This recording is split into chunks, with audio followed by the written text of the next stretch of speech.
මෙහි මේ අලුත්ම තත්ත්වය පිළිබඳව තොරතුරු දැනගැනීම සඳහා අප දැන් සූදානම් සම්බන්ධ කරගන්නට එහි ගොස් සිටින රූපවාහිනිය විශේෂ වාර්තාකරු සමන් කුමාර රාමවික්‍රම. අයිබෝන් රාමවික්‍රම. අයිබෝන් ප්‍රබුද්ධකා රටම බලාපොරොත්තු වෙන සිටින කිලිනොච්චි ජයග්‍රහණය අභිසසිතයි අප කතා කරන්නේ. මේ මොහොතේදී 57 වන සේනාංකයේ රණවිරුවන් කිලිනොච්චි නගරයට ඇතුල් වී මුළුමනින්ම එහි බලය තහවුරු කරගැනීමේ අවසන් සටනේ නිරතව සිටින්නේ. 57 වන සේනාංගාධිපති ජෙනරල් ජගත් දැස් මහතා අනදින 57 වන සේනාංකයේ මෙහියුම් මැදිරියේ අප මීට ස්වල්ප වේලාවකට ප්‍රතිවෙන් LTT පහළ කමින් ඔබ කිව්වා සේම ඔවුන් විලාප නගමින් දුවන හඬ ඒ වගේම ඔවුන් ආධාර ඉල්ලමින් කෑ ගසන විලාපයන් ඔවුන්ගේ සම්පූර්ණයෙන්ම පළවිඩු හෝ මාරු වලින් ඇසෙන කරුණ බවට පත්ව තිබෙනවා. විශේෂයෙන්ම කිලිනොච්චිය දක්වා පැමිණි දුෂ්කර ගමනේ අවුවැසි මෝසම් කාලගුණික තත්වය මේ සියල්ලම පසු කරමින් යුද හමුදාව දැක් වූ අපරිමිත කැපවීමේ අවසන් ප්‍රතිඵලය තමයි මේ මොහොතේදී යුද හමුදාව ලබා ගැනීමට සූදානම් සිටින්නේ. ඊයේ 57 වන සේනාංකය පරන්තන් අත්පත් කරගත්තා. ඒ ජයග්‍රහණයෙන් පසුව අද කිලිනොච්චි LTT තිබූ වේලුපිල්ලේ පහ කරන සිහිනයක් ලෙස මහින්ද රාජපක්ෂ ජනාධිපතිතුමාගේ සහ හමුදාපතිතුමාගේ සිහිනයක් ලෙසයි වේලුපිල්ලේ ප්‍රභාකරන් කිව්වේ කිලිනොච්චියට පා නැගීම.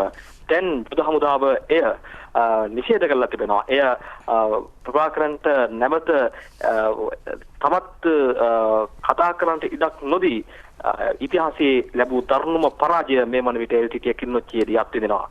අපට මේජර් ජෙනරාල් ජගත් දැස් මහතා 57 වන සේනාංකාධිපතිතුමා ප්‍රකාශ කළේ තවත් සුළු වේලාවකින් සම්පූර්ණයෙන්ම කිලිනොච්චියේ LTT දනගස්වන බව, ඒ වගේම සම්පූර්ණයෙන්ම පරාජයට පත් කරන බව.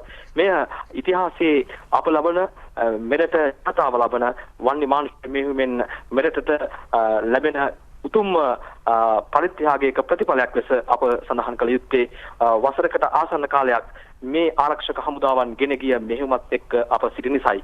අප බලාපොරොත්තු වෙනවා මේ ජයග්‍රහණී මොහොත ආවරණය කරමින් එසෙනින් ඔබට ඒ දර්ශන ජාතික රූපවාහිනිය ඔස්සේ ගෙනෙන්නට මේ වන විට විවිධ මාධ්‍ය ආයතන මේ ජයග්‍රහණය දෙස බලා සිටිනවා. ඔවුන් වාර්තා කරන්නේ ඒ වගේම සමස්ත රටවැසියන් ඒ වගේම විවිධ විදේශ රටවල් ලෝකේ කොතනකදී හෝ ත්‍රස්තවාදය දනගැස්විය යුතුයයි අපේක්ෂා කළ රටවල් අද බලාගෙන සිටිනවා මේ ජයග්‍රහණය දෙස.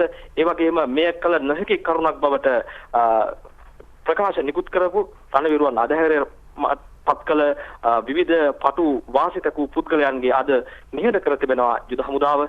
කෙසේ නමුත් අප ජාතික නාලිකාව හැමදාම පළමුවෙන්ම මේ සියලු ජයග්‍රහණවල දර්ශන ඔබට ගෙනාවා. මේ මොහොතේ අපේ කැමරා ශිල්පීන් ඒ වගේම ජාතික ආරක්ෂක අමාත්‍යාංශයේ අපට ලැබෙන සහාය මත මේ මොහොත වනටත් මේ සියලුම දර්ශන පටගත වෙමින් පවතින්නේ. අපි බලාපොරොත්තු වෙනවා අද මේ ජයග්‍රහණය නිල වශයෙන් ප්‍රකාශයට පත් කළ විගසින් අප එම දර්ශන ඔබ වෙත ගෙනෙන්නට ඒ වගේ ජාතික රූපවාහිනියේ චන්ද්‍රිකා තාක්ෂණික මෙවලම් මේ වන විට කිලිනොච්චි නගරයට ගෙන ගොස් තිබෙනවා. අපි යුද හමුදාව සමගම ඔවුන්ගේ පසුපසින් අප සිටිනවා.